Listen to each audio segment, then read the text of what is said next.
This is week 13, and we're about to start lecture 19. It's the next to the last week that we'll have our class.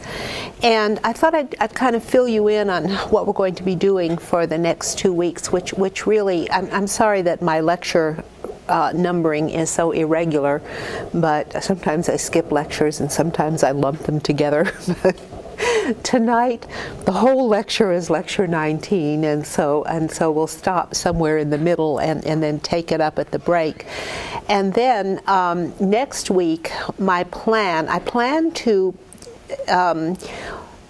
pretty much finish the Normans in Italy and Sicily tonight, take you up to the point of the last king, the last quasi-Norman king, who's Frederick II. And then next week, for the first half, I want to look at the Normans in Spain and the Normans on Crusade, just to see the variety of things that the Normans did. And then the last hour of the class, the last hour and 20 minutes when we have our last lecture, I'd like for you all to think about everything we've talked about the Normans for the whole semester. And I want to come with some suggestions and comparisons and have a discussion about what is the meaning of the Normans. I mean, what does it all mean, and how does it all fit together, and what are the Normans like, and how do they fit into history, and doing it, a lot of it with discussion, with all of you giving your input as to what we're talking about with the development of the Normans and what they're like. So that's the plan, and what I want to do first is look at Kings William I and William II and a bit of the Norman legacy, although we'll look at the Norman legacy next week. Under Roger II, the splendid Norman palace had been built, and I told you a bit about the palace last week. Palermo was the seat of government for Sicily and Calabria, and as part of the Norman palace is the Cappella Palatina, that absolutely gorgeous little jewel box of mosaics and paintings within it. Roger inherited Arabic Byzantine offices and officials and in Sicily, and the government was a multicultural government, as our book on Roger II of Sicily talks about, a kind of government that mixed together many different cultures, Arabic and Byzantine and Lombard in Italy, and of course growing Norman input into the mix there. There are Arabic registers of lands and lists of serfs and administrative districts, and there are Byzantine provincial administrations, and so we have a mixture of different kinds of offices. The government that he created was very creative, in fact, putting together an entirely new government. It's quite different, if you'll recall, what William the Conqueror did with England. Everything was pretty set up there, although he did introduce some more Norman traditions. He kept a lot of English traditions, and he blended them together in much the same way, but his job was easier, and because the English traditions and the Norman traditions were more similar than they were here.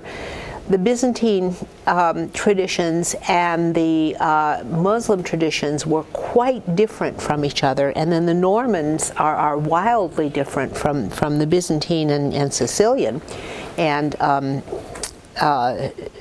Muslim, and so he had a much harder job to put together a workable administration in Sicily. Some of the offices are the old office of emir, which is an Arabic office, which is an emir is a kind of ruler, and so it evolved into the word admiral, in fact, comes from the word emir, as it was evolved from the Sicilian government. And it's not like a prime minister, but it's more like an administrator of an area or a city or a province that you see the office of emir developing. There are also comparative officers that come from the Greek tradition. The proto-notaries are provincial administrators. who are side by side with the office of emir. And I think the emirs you largely see in charge of cities before the Normans get there. But what they do is take these offices and they adapt them to their needs. The logothete is a Greek office. It means one who speaks the word. And I guess you could say it started out as a kind of spokesman, to say the easiest interpretation of that. The chamberlain was Norman, and the chamberlain was originally in the Norman tradition was in charge of the bedchamber, and he comes to be in charge of the administration of the king's treasury. The chancellor is a comparable Norman office that evolves into someone who's in charge of the writing office. And so those are offices that exist in Normandy that are then imported into Italy and Sicily. The strategos is a Greek office, and it starts out as a general. And it evolves into something fairly similar, but a minor office within the Norman government. The Vicomte is a Norman office, and it's quite similar in the Sicilian government as the administrator of a district, and you see it more on the mainland than you do in Sicily. But in Apulia, the Byzantine system broke down, and so you see everything more or less breaking down from the old Byzantine administration, and we'll look at that in a moment. But let's recall King Roger, and here is the famous picture of Roger being crowned by God himself. And you know, one of the things that our book points out, our wonderful book by Hubert Huben, is how much like God Roger looks in this picture. I thought that was a pretty interesting observation on his part, if we can focus that a little bit. Their faces are very much alike, and so this is conveying a certain kind of message to you, to the viewer of this place. Yes, question? Maybe it's how much God looks like Roger. How much God looks like Roger. Well, they said in the Bible that God created man in his own image. Right, God created man in his own image. Comment?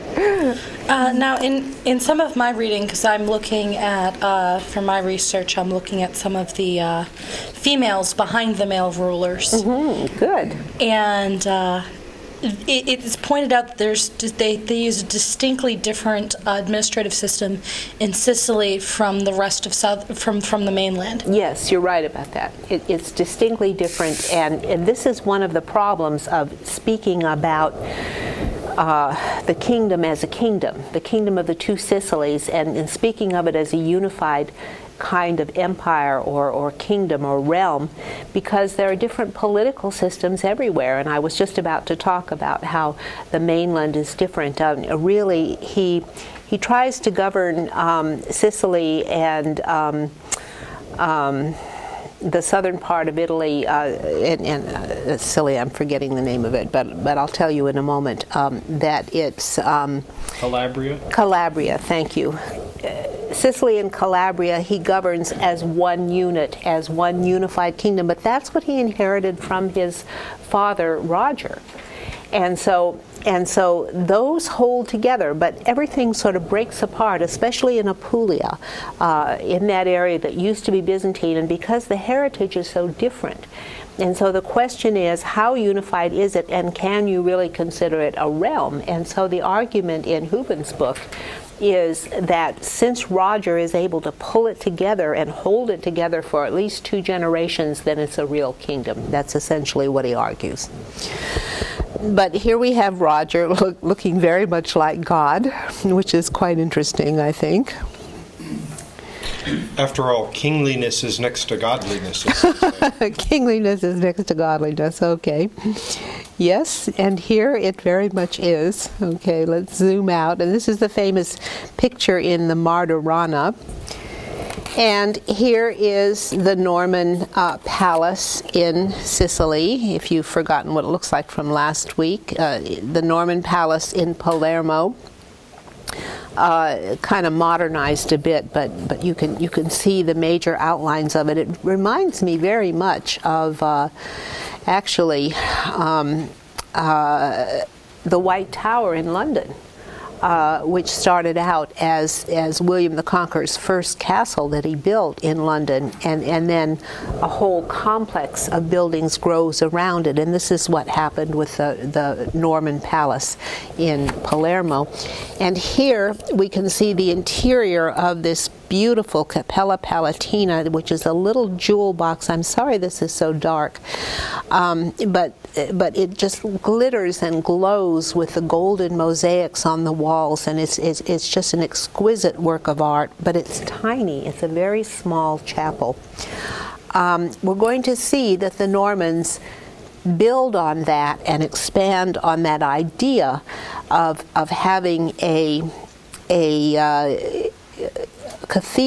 church completely filled with mosaics in every inch of the interior, and they're going to develop this idea into a grand cathedral that is gigantic, and it's miraculous enough that they can do it in this small chapel, but to see what they do later is really quite amazing.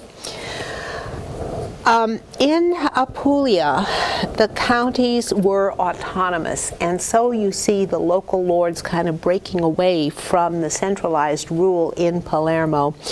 The Byzantine catapans became Norman comital and ducal offices, and so you see a lot more freedom and independence going on in Apulia.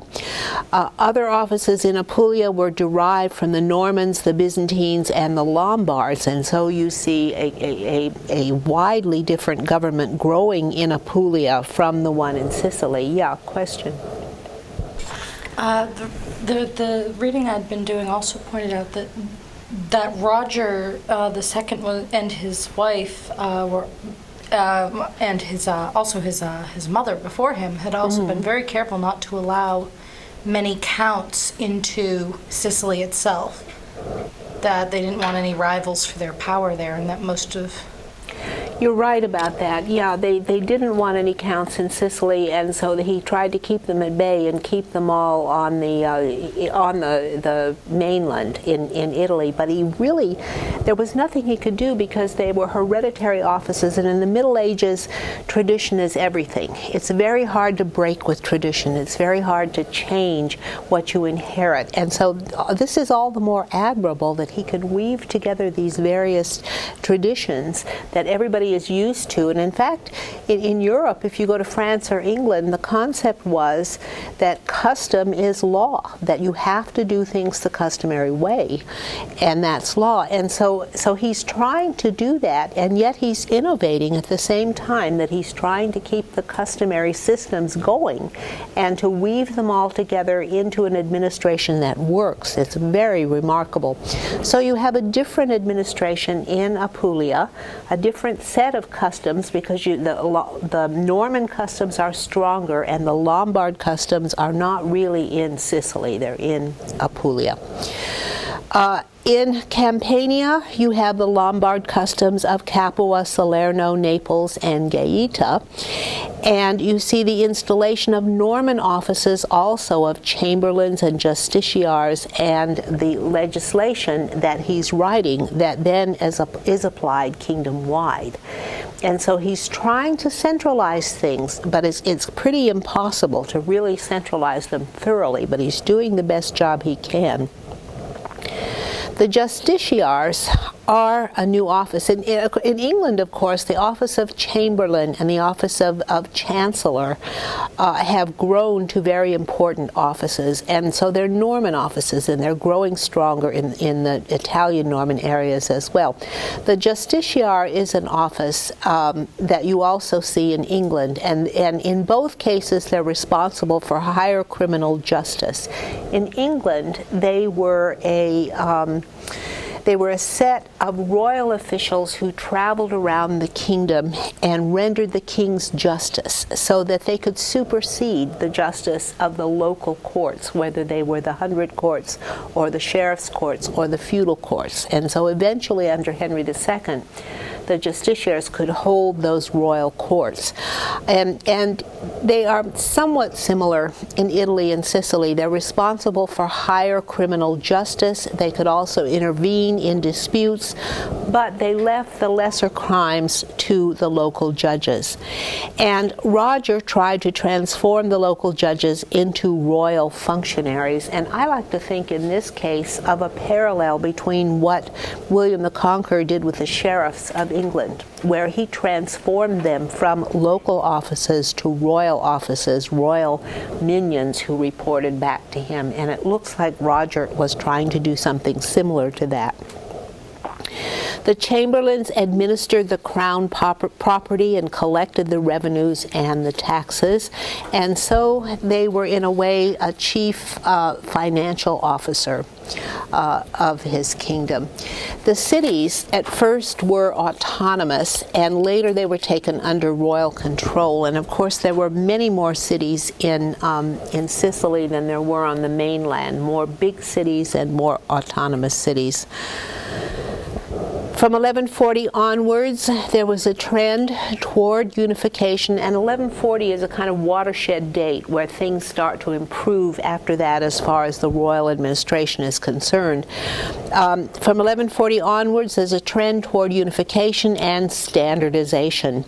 The royal court was dominated by expert bureaucrats of Greek, Arabic, and Latin skills, and the Curia Regis became a central government. The Curia Regis is the court of officials around the king. The court of the king is Curia Regis. In England, you have a similar thing happening. You have, from our book, from our reading on Henry I, we can see these things happening earlier in England. Hollister argues that they happen in the reign of Henry I. Who he sees as someone who is building unification and standardization into England. The centralization of laws and the building of the Curia Regis, the magnates who regularly attend the king and meet with the king and advise the king. And so this is the kind of parallel events are happening in Italy and Sicily. The Amoratus became a sort of prime minister, and probably the first and most famous of these admirals was George of Antioch, and the name comes from the fact that he also commanded the royal fleet.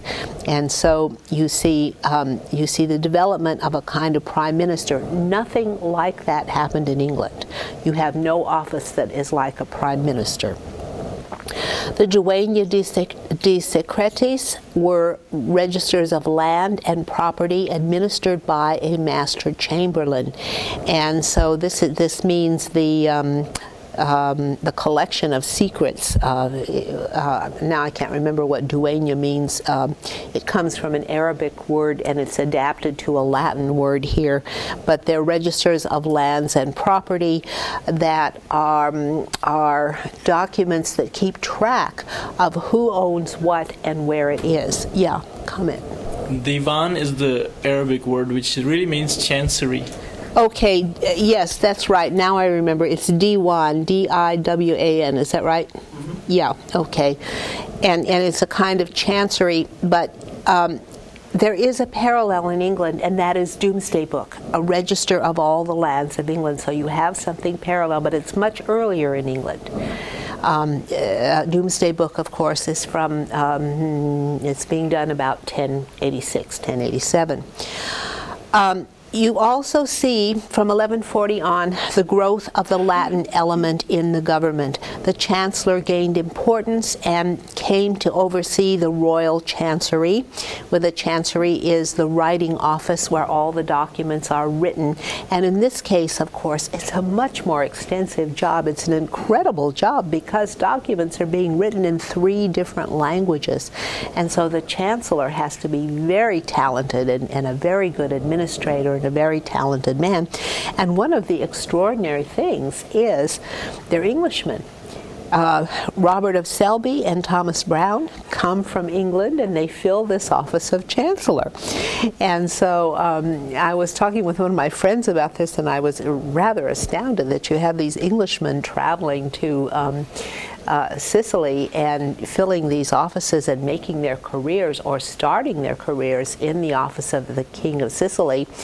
And I haven't done a lot of work on the government of Henry II, but my friend's comment was that they're going to Sicily to get their training, and they're coming back to the big leagues in England, and that's where they're training themselves to work in England and become good bureaucrats in England. So that's an interesting thing. I'm not sure what the sources on that are, but it does answer the question of maybe what are these Englishmen doing in Sicily anyway.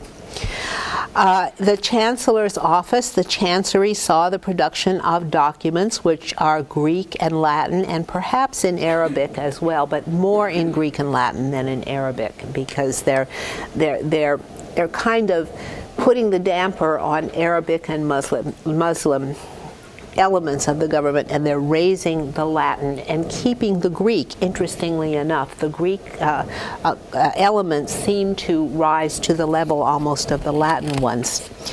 Well, Roger had subdivided the kingdom into administrative districts, and he governed Sicily and Calabria from Palermo, and later also, curiously, Gaeta, which is to the north, if you recall where Gaeta is. In fact, I think I have a map right here. Here is Sicily and Calabria, which are governed as one whole unit, and Gaeta is up here in the north, and so that's a strange combination to link those together. Gaeta is also closer to Rome, so that may have an impact. Yeah, comment. Well, I think that. I'm sorry. Go ahead. I'm wondering if the communication is through ships or mostly through land. I would guess it's through ships. That was the first thing I was thinking about, is Gaeta would be linked together by sea, because having seen the lay of the land there, which is very mountainous and travel is very difficult by land, that's the first thing that would occur to me. Yeah, did you have a comment? If he governs Gaeta through Palermo, then the officials there do not look to themselves. They look to Palermo for guidance, and this will cause them to be less inclined to fall under the sway of the Pope. Yes, that certainly would be acting, but if we look back at our history of Gaeta and how it related to the other provinces, it always had stood apart from the others. You have Salerno and Capua and Amalfi and those places clustered around this region down here, and Aversa, in Benevento, all of these guys who were ruling there tended to ally themselves together and function as a group, and Gaeta had always remained isolated and off to the side. So it makes a little bit of sense that Gaeta would be involved in that. Yeah, comment. It also means that he's closer to the more independent lords on the mainland, while you said that the Sicilians were willing to follow their bureaucrats and thus willing to follow him. The more independent lords on the mainland, he's right there, which makes him, which adds to his power over them. You mean he's right there in Sicily or in Italy? He's right there in Italy, where the more independent counts will be. Because of Gaeta. Yeah, because he's that having control of Gaeta would give him a base to have control. Yes, it would, except for the fact that the land is so horribly mountainous and so difficult. So I mean, you have no idea how difficult this landscape is. Yeah, I would think the organization would come through Calabria northwards rather than through Gaeta southwards. But it doesn't, because of those mountains there. Those mountains are practically impassable. I mean, I just cannot describe to you. I wish I'd brought more pictures. I had some more pictures tonight, but the mountains are straight up. They're impassable. Yeah. Well, another matter is, if ships are constantly crossing from Palermo to Gaeta, passing back orders, it's also going to sort of keep an eye on what's going along up the coast, and it makes it very easy for him at any point to stop into any of those major towns and see what's going on. So the counts of those major coastal towns never know when, hey, you know, here's the king's ship, and he wants to know what's happening, or his men want to know what's happening. This is certainly a possible way that they could have governed and that they could have viewed it, and certainly Gaeta would give him a base to check up on the others, whether by land or by sea, and the Amalfi Coast, which is fully as mountainous and as impassable, is also more accessible by sea, so this would be possible for him, yeah. What of the Roman roads, though? I know the Via Appia ran along there.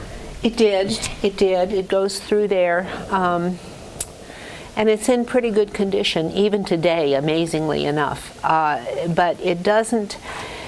It's still very difficult to travel in southern Italy. Southern Italy is just, I mean, just the landscape is impossible. To think of people going on horseback when it's really difficult by car or by train, yeah. If you travel by sea, you can travel night and day. The travel is faster than trying to go by land. Which is exactly why those towns along the Amalfi Coast developed so quickly. Naples and Salerno and Amalfi developed into the biggest and most prosperous areas, and also why they remained independent of the mainland and had to be conquered. And so that's very, and so all of this, as we're discussing this and the lay of the land and all of this, what it does is highlight how difficult it was to tie this realm together into a unified kingdom. And so this political system he put together is rather miraculous that it even worked. And one of the things he did was to put his sons in charge of different areas. His oldest son, Roger, governed Apulia as duke. His second son, Tancred, ruled Bari. And his third son, Anfusus, who your book by Hubert Hubin calls Alfonso, ruled Capua and later Naples. The fourth son, William, after Tancred died, William took over Bari and turned it into Taranto, which was a larger territory. And so he did what Charlemagne did. I mean, and this is probably on the pattern of Charlemagne.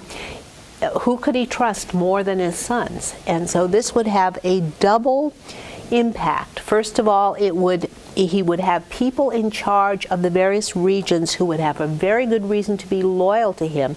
Secondly, it would keep those sons loyal to him by giving them responsibility so that they didn't rebel against him. Yeah, comment. On that, I was just reading a very interesting report out of a journal, Gender and History, and it's an article about Sicily. And in it, she's describing how she's trying to make sure that her son, not his eldest son, gets the kingdom. And at one point, her son sort of rebels along with his nephew. And it was because her son was kind of idle and had nothing better to do, and she tries to point it out that it was all the nephew's idea, not the son. But it was very interesting because after that point, they started getting him far more involved in what was going on. This is Roger Borsa, right? Was his oldest son, yes. and he was the eventual heir.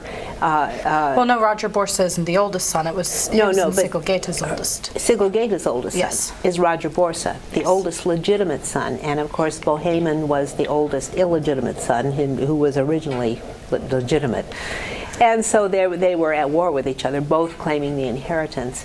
Yeah, and so you see the problem. I mean, these Normans are very rebellious guys, but he is taming them. Roger is working out schemes. He's very bright. And you were mentioning last week how intellectually curious he was, and how what a scientist he was, thinking in very logical ways in his work. Yes.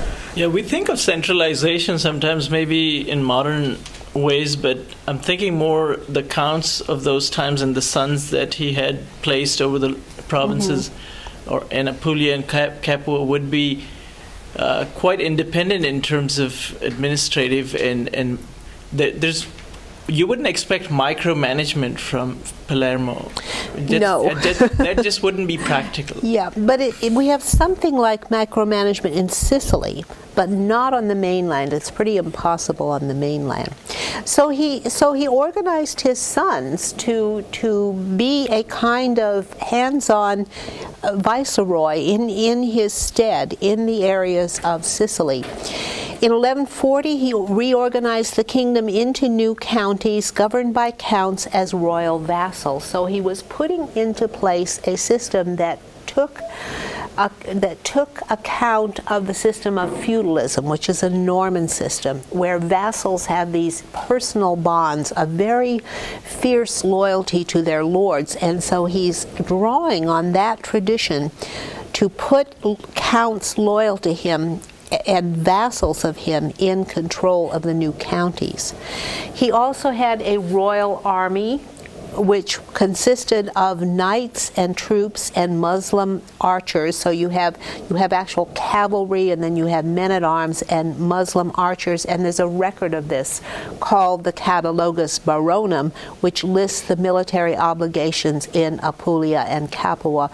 But as I read through the material, I got the impression that this was largely a mercenary army, that it was not a feudal army owing military service, but rather that it was much more a mercenary army that he paid, and so it's not like a feudal army in that case. And actually, something similar was going on in England as well, so that you're seeing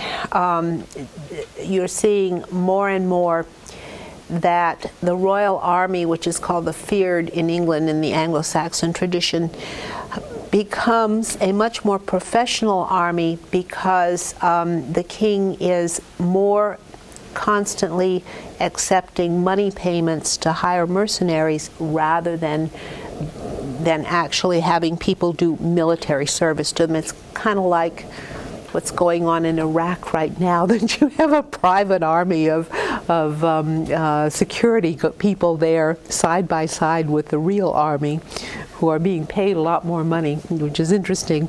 Yeah. But does a professional army start getting created? Is anything like the Byzantine system come over here? This is my guess. As I'm reading the materials, and of course Hubert Holbein has worded his argument very, very carefully, but as I read his analysis, it looks to me like going from the time of Roger the Great Count, Roger the First, that you're seeing a mercenary army of Muslims who are well paid and loyal because they're paid.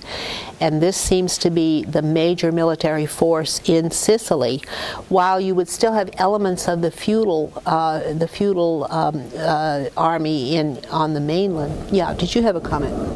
Yeah, in England, the Fyrd was the universal military obligation of all the people. That was the militia. Mm-hmm. The Anglo-Saxons' professional army were the Huscarls. They were mercenaries. They were, and they were paid. And in England, it's a little more complicated than that. There is the special Fyrd and the general Fyrd, and so they can be called up for different reasons in national emergency, although everybody owed service to the Fyrd in theory. But this is a really different arrangement here that you see, and the Normans tried to take that over somewhat. But it really fell by the wayside. The feudal military obligations were more important, and then they were rather swiftly replaced by money payments, which the money was used to hire mercenaries to fight professional armies in England. Okay, Roger also secured his kingdom through castles, which were garrisoned by royal troops, mostly Muslims. And I remember telling you, as I drove through Sicily and drove through the countryside and looked, every town had its Norman castle, and I forgot to print out another picture of a castle here, but there are Norman castles in every town in Italy. It's just like in England. You have castles everywhere. Yeah. Something else I stumbled across in my reading. You know how last class you were discussing how he kept most of Sicily as crown lands? Yes. An interesting factor of that I also think directly or indirectly led to the amount of control he could extend over southern Italy was it or was it not the most fertile fields in the area? Yes, yes. And if it's all crown lands, he had the crops sold to... he sold the crops, so he got most of the finances from that, versus if other people had the land, they'd be getting the finances and he'd only be getting the taxes from it. Well, just because it's crown land, that doesn't mean that he administered it directly. And so he would tend to grant it out to other people, but then he would collect the revenues. At one point in the reading you gave us, it directly states that he saw the money from the sales of the produce. Good. And I also think an interesting control over power, which you even see in today's modern day, is if the southern baronies, they must have been somewhat dependent upon buying produce from him, some of the southern regions of Italy. If there weren't very many fields, it'd be interesting to see how much power he could gain by saying, well, if you're going to rebel against me, I'm not going to ship any grain to you, or I'm not going to ship any of these produce items to you. Yeah, but we don't have evidence that he did that. He could have. I admit he could do it, but we don't have evidence that he did do it.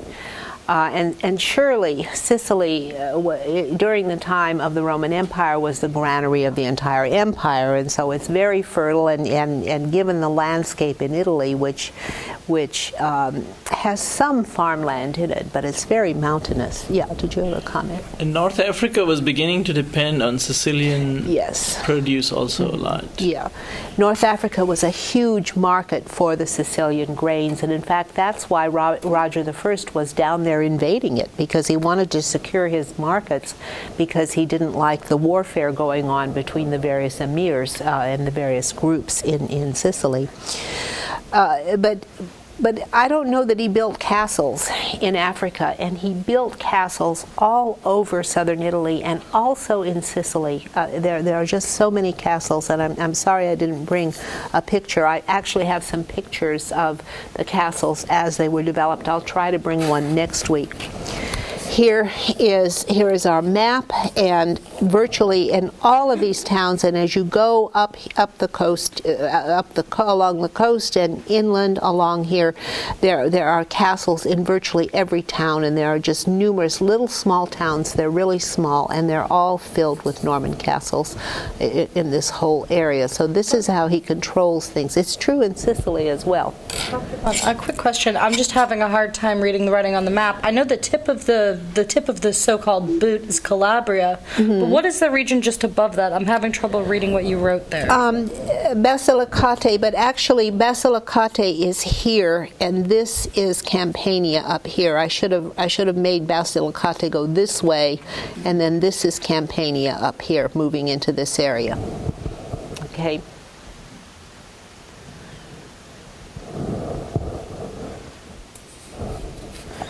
All right, and here are some Norman military figures.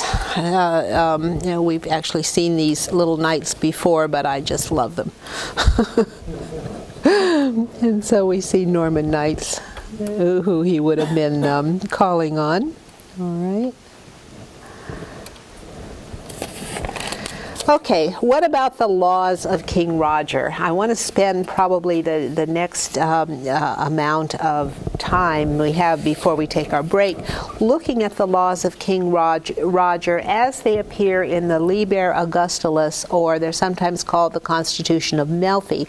And I started to look at these last week, and I wanted to go on and look at the rest of the laws of King Roger, because when I picked up this book and saw the Constitutions of Melfi under the Emperor Frederick II, I don't know why I thought that would be interesting, and it turned out to be far more interesting than I thought, because they're like an archaeological document. And as you go through them, what Frederick II did was collect all the laws of Sicily, put them together into one law code, and there are a lot of Roger's laws and a lot of the laws of King William in there too.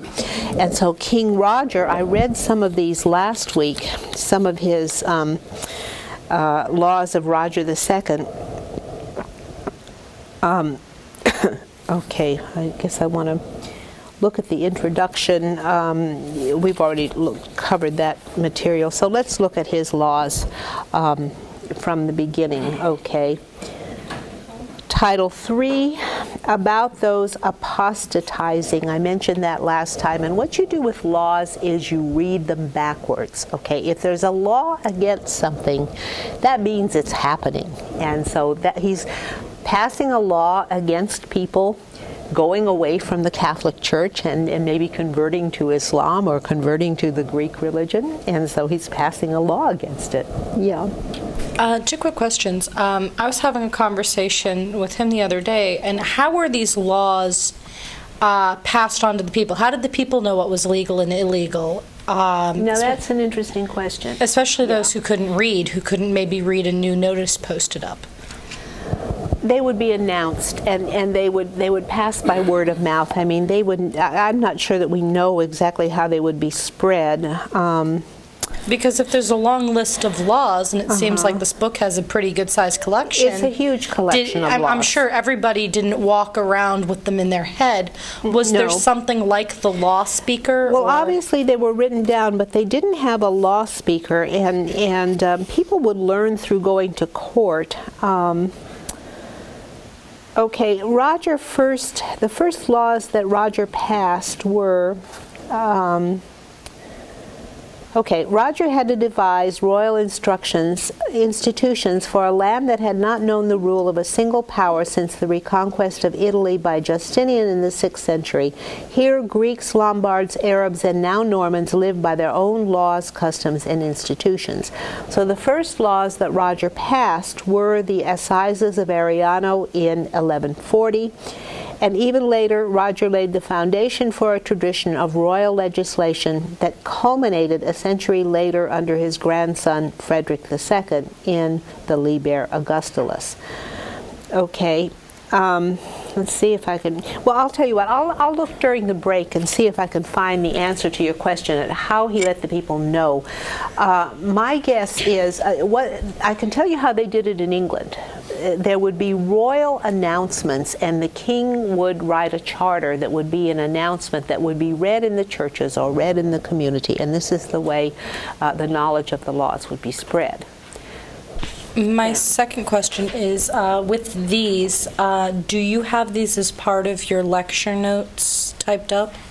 I have this, which I announced it before class. Actually, I will put them on the list on the website, but I was not able to get on the website this afternoon for some strange reason, and so I didn't put them on, but they're ready to put on. Sorry about that. I'll give them to you.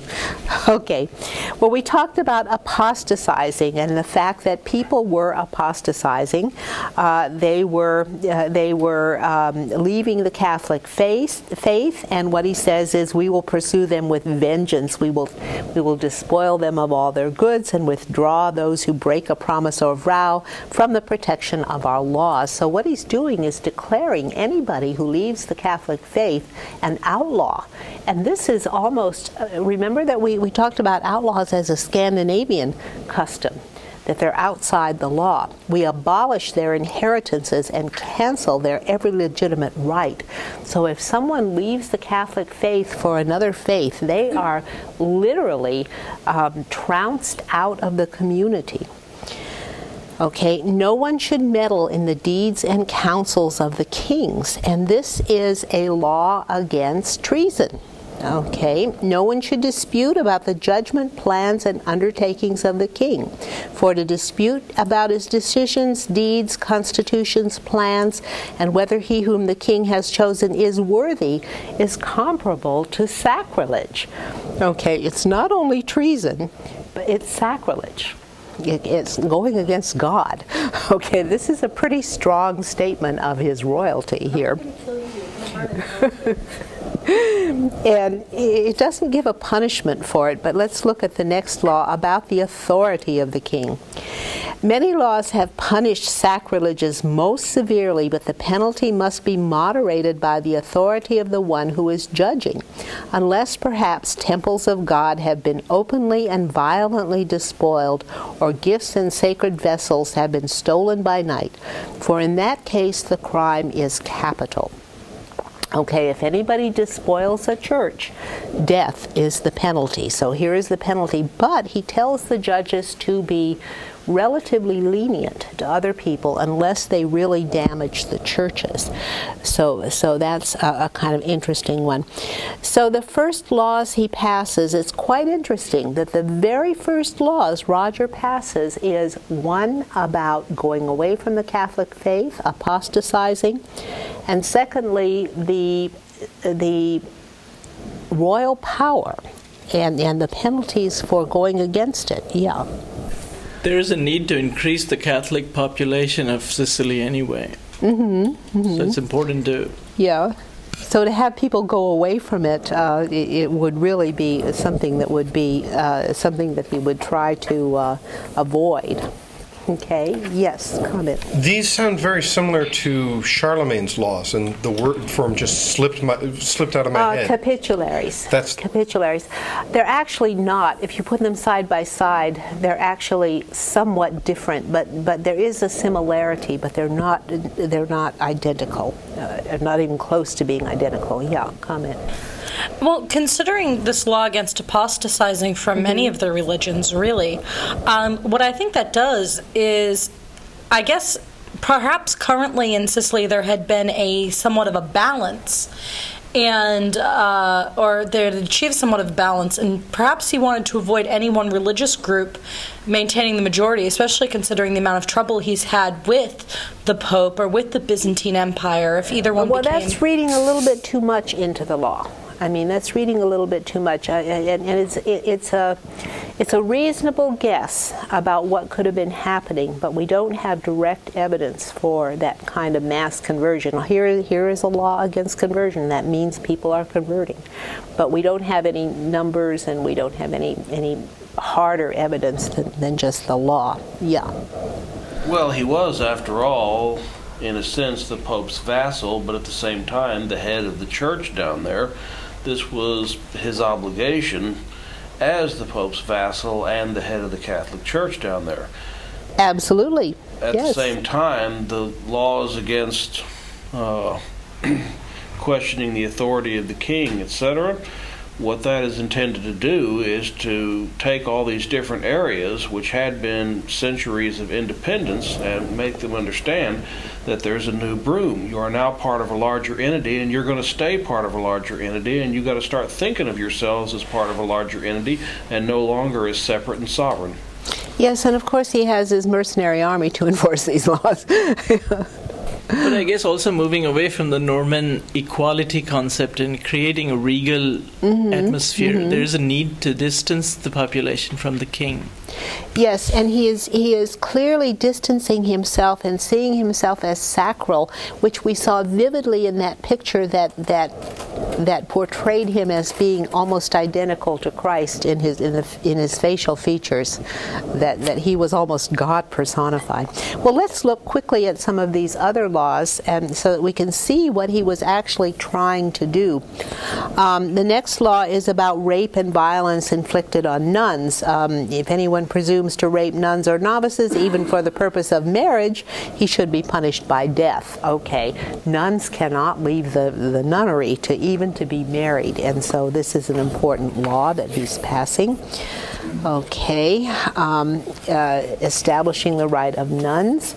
About the officials of the state. Officials of the state or judges who have embezzled public monies during the term of their administration are guilty of the crime of embezzlement and should be punished by death unless they are granted royal clemency.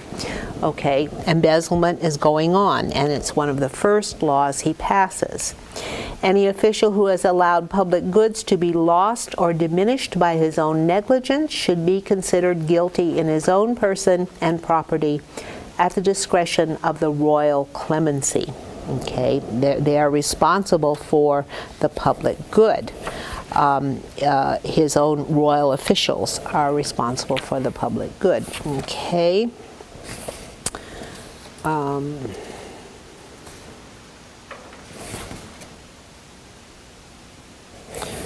All right, why do I have a note there?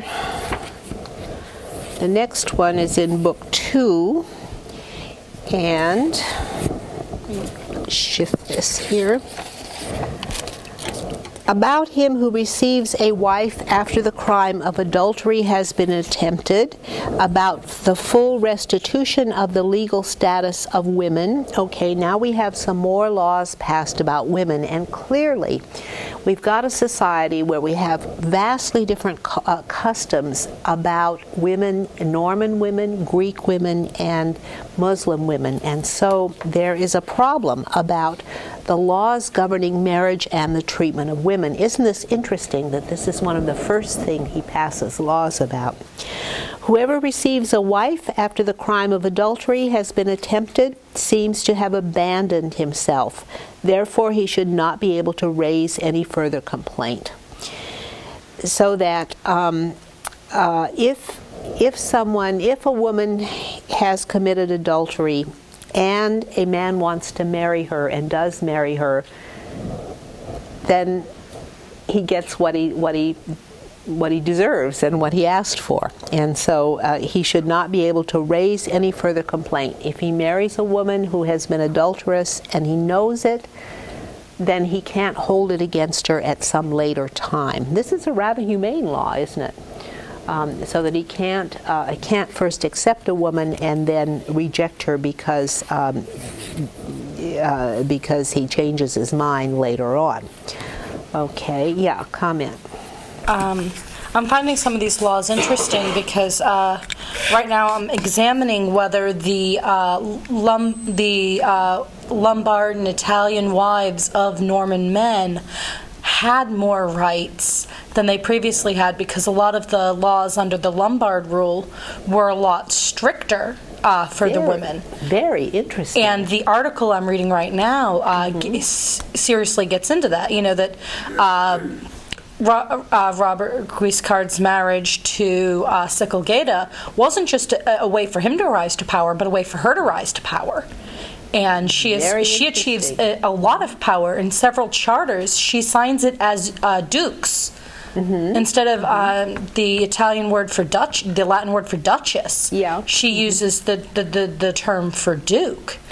And it was going into the reasoning of that and how nobody seemed to find it amiss and how she had almost equal power to her husband. That is extremely interesting. Yeah, I think Normans did raise the status of women, and these laws sort of suggest that. Here's another law about women. We settled the equity of the laws for women who have been injured because of the weakness of their sex by ordering that they should be aided both by us and by our officials to the best of their ability as is decent and necessary. So here is a law recognizing the legal status and the rights of women that should be protected by the laws. And one wonders if this is a reaction against Muslim tendencies to subject women to men quite strongly, that if this was a necessary law in order to clarify the position of women in the new state that blended together all of these cultures. Yeah, comment. A lot of these laws are very different from the laws towards this up there in Norman England and Normandy. Yes, in a way they're different. Why do you think they're different? I mean, what laws are you referring to in Normandy and England? If I recall, it was it Canute, or was it one of the later ones who put his wife aside for adultery? Oh, yes. I don't know. It wasn't Canute. It wasn't Canute. He just put his wife aside because he wanted. He kept his Norwegian wife, and he kept his marriage to Emma, his English wife, as well. I mean, he just kept both wives. But this was entirely different. If you look at the legislation here, the legislation on women, it is quite different from what's done in England. And the reason is because in England, the issue of women's rights didn't come up as a legal issue because nobody was challenging it. And in fact, the rights of women in England were quite extraordinary in terms of the rights women had. They could inherit land, they could be heiresses, and they were in great demand to be married to men who sought their hand because they wanted their allegiance, because they were very wealthy. The king, they could buy from the king the right not to marry at all or to marry whomever they chose. Yeah, did you have a comment? Muslim women weren't given a full count in it when they inherited, were they? They only got 3/5, I seem to remember. I don't know specifically, but that would be interesting to check out. And if this sounds like that, it might be saying they get the same, at least the same. It sounds like it, yes, and that's what it kind of suggests, that women's rights are to be recognized. Although he doesn't spell out specifics of their rights, he says their rights are to be recognized. Yeah, comment. I'm wondering if the Muslims have been able to negotiate having their own legal systems within the state. And the answer is no. These laws are passed in order to supersede the local laws, or the separate laws of the Normans, the Greeks, and the Muslims. That here is a law code for the entire realm, and that's the whole point of the law code, is to supersede the individual law codes of everyone. Yeah. Something I found very amusing in the reading I've been doing is the Lombards had a tradition that a wife could demand a certain amount of her husband's property as a mourning gift after the wedding, which is a very Anglo-Saxon type of, very Germanic. There we go. Mm-hmm. That's what I'm looking for. A very Germanic thing to do. That was the mourning gift, and in this, it conjectured that it must have been very beneficial to those Lombard women who could convince their Norman husbands of this tradition, because I think it had fallen into disuse amongst the Lombards after women became under more and more control.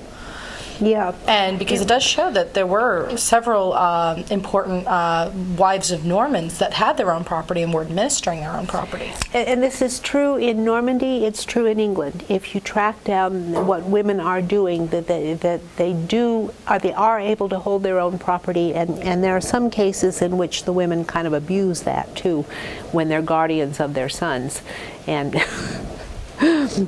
And yes, they did. They kept it, actually. Okay, let's see if we can look at another one about the penalty for a judge who has judged badly. If a judge hands down a sentence contrary to the laws by fraud or deceit, he should lose his judicial authority without hope of recovery, and when all his goods have been confiscated, his infamy should be noted down.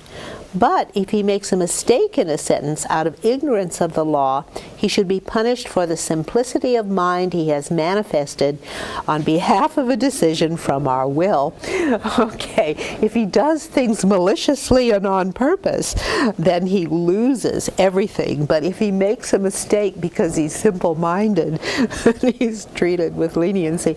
This gives you a little bit of insight into the judicial system, which maybe we don't want to know about that, but doesn't give you a lot of confidence. Yeah.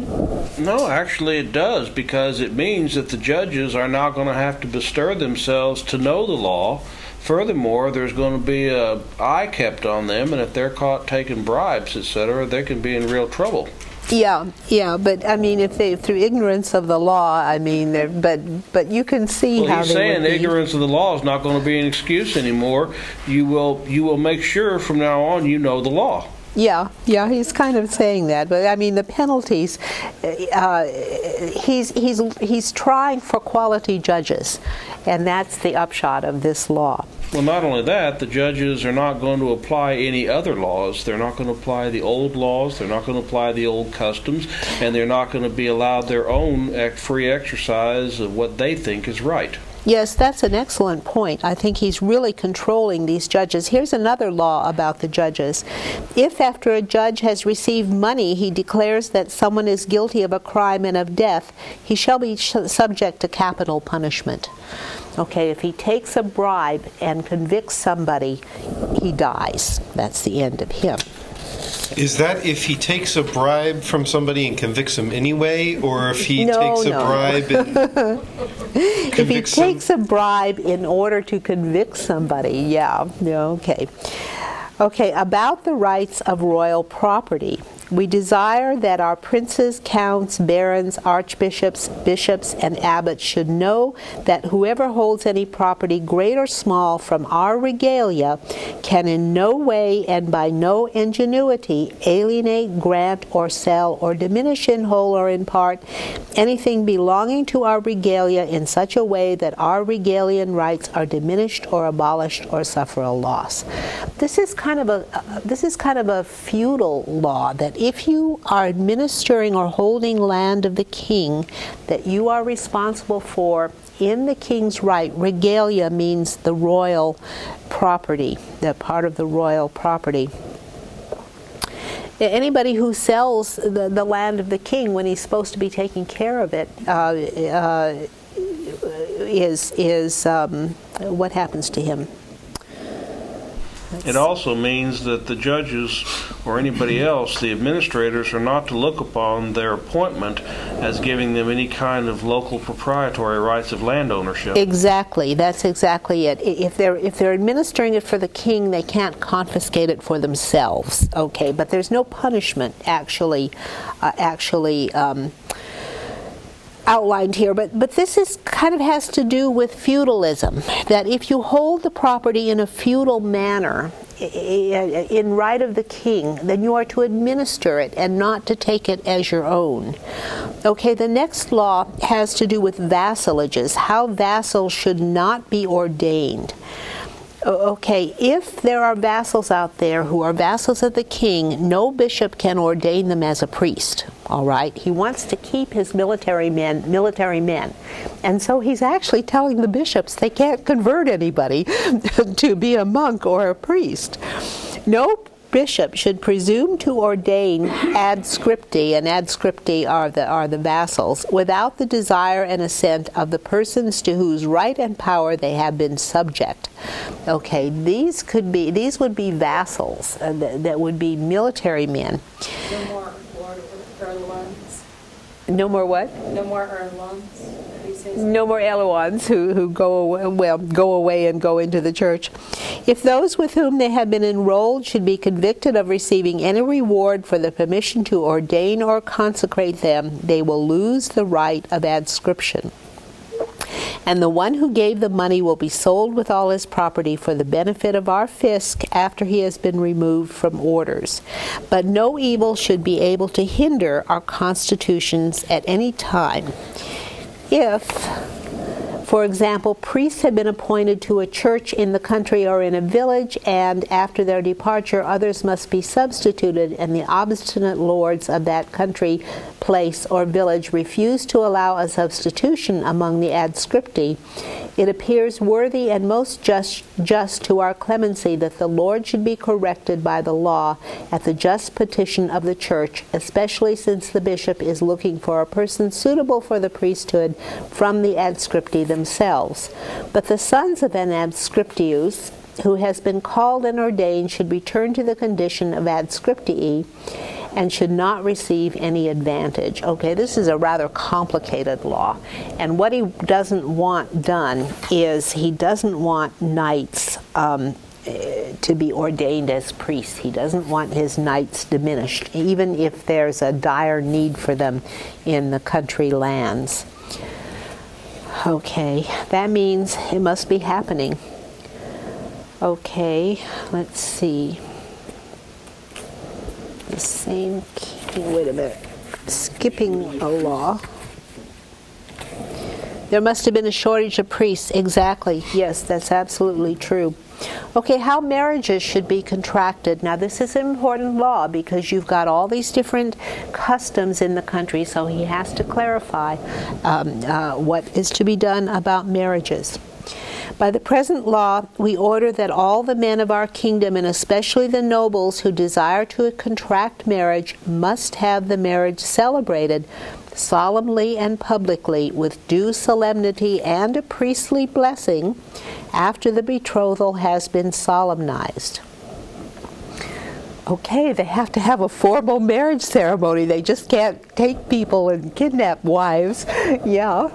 It's interesting to note the priestly blessing, which would tend to discourage Muslims from getting married legally. It would. Yes, it would discourage. It makes all marriages have to be Christian. Now, this is interesting. Let's see over the rest of the law, though.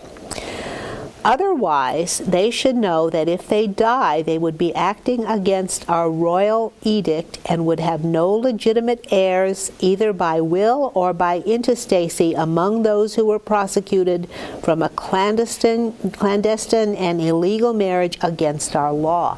Okay, anybody who's not in a Christian marriage, they lose their property. Their children can't inherit. This is a pretty strict and harsh law that's going to tend to make everyone convert to Christianity or want to, because it disinherits their children. Women should also know that they would have no legal right to the dowers due other wives. Okay. If they will have no dowry if they don't marry according in the church. Essentially, that's what this says. We relax the rigor of this law to all those who have already contracted marriage at the time of its promulgation. We also relax the chain of this necessity for all widows who desire to marry a husband. Okay, that's interesting. Widows can marry outside the church. That's what that says. But anybody who's married already doesn't have to obey this. But in the future, all marriages have to be made in the church. And this is a pretty strict law. It must have been uncomfortable for the Muslims. Probably the Greeks could go along with it, but it would be harder for the Muslims. Okay. Yeah. Well, does priestly necessarily mean Christian priestly? I mean, I know Muslims don't have the same religious roles, but I'm sure, but what if it just meant it had to be an official and blessed marriage? And so it says priestly, and a priest is a priest. Now, there are priests, now it doesn't affect the Greek marriages because the Greeks are married by priests. It affects the Muslim marriages. So that looks like it's aimed against the Muslim customs and community. Yeah. There must have been an understanding or a consciousness that eventually the Muslim population needs to be reduced. Reduced or controlled, and I'm sure they're aiming at conversion. Proportion. I'm sure they're aiming at conversion, though, eventually. Yeah. The other thing that would do is there would not be any second wives like the Danish wives that they had had problems with before. Yeah, well, they didn't consider that a real problem, but I mean, these Normans are clearly away from the Scandinavian customs enough to believe in Christian marriage. I mean, they're really dealing with Christian That marriage. would also, except Robert Guiscard, you remember, who put aside his wife in order to marry Sigalgata. Since we're mentioning Sigalgata here. It could have also affected the Islamic people, the Muslim people, because didn't they sometimes have more than one wife? Yes. They were allowed 4 wives. Yeah, if they could afford them. Yeah. So this would be aimed toward conversion. I think conversion and disenfranchising Muslims in this particular case. Yeah. Well, here's another one about injuries inflicted on curials and some others. Judges should have the most diligent care that they consider the dignity of curials in any accusation of injury, and that they hand down their sentence. Curials would be priests or, wait a minute, curials Wait a minute, let me read the whole thing and see what we mean by curials. It could have several meanings. Judges should have the most diligent care that they consider the dignity of curials in any accusation of injury, and that they hand down their sentence in accordance with the quality of the persons, both on whom the injury was inflicted and those who inflicted it, and when and where such rash acts were perpetrated. Moreover, strictly speaking, the injury was not inflicted on them, but is considered an offense against the royal dignity. Okay, by curials he means members of the court. That's who he means, members of the court, that they are to have special consideration in the court. Okay, in the courts, and the judges are to judge them very carefully. And let's see, we've got another law about the acceptable experience for physicians. Now this is interesting. Whoever in the future desires to become a physician should present himself to our officials and judges for an examination according to their judgment. But if he should take this for granted in his rashness, he should be bound over to jail, and all of his goods should be confiscated. For this has been arranged so that subjects in our kingdom may not be experimented upon by an inexperienced physician. Okay.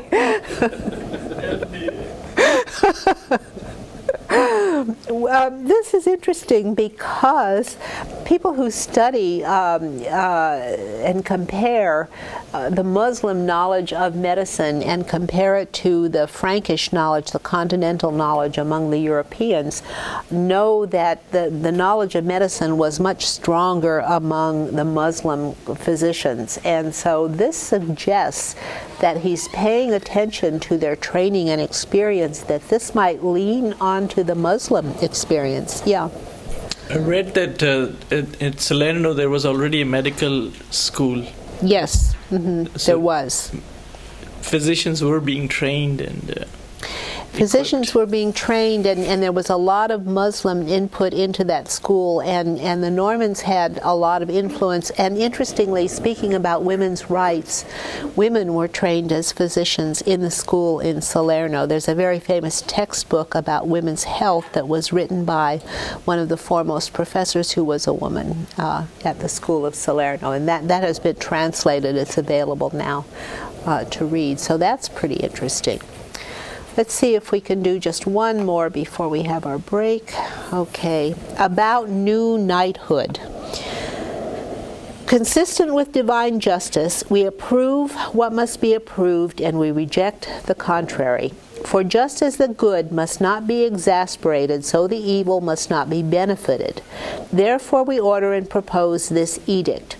Whoever receives new knighthood or seizes it at any time against the happiness, peace, and integrity of our kingdom will lose completely the name and profession of knight unless he is descended from the stock of a military family.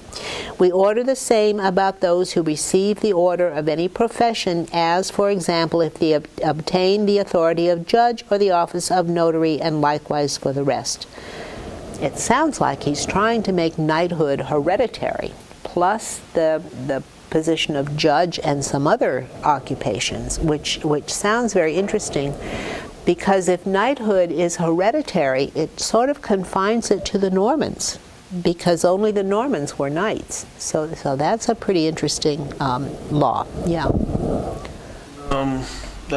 That may have been part of it. I also got the impression that he was going to make sure that none of his petty nobles or administrators, etc., would ever try and claim the right to make anyone a knight. It was only the power of the king.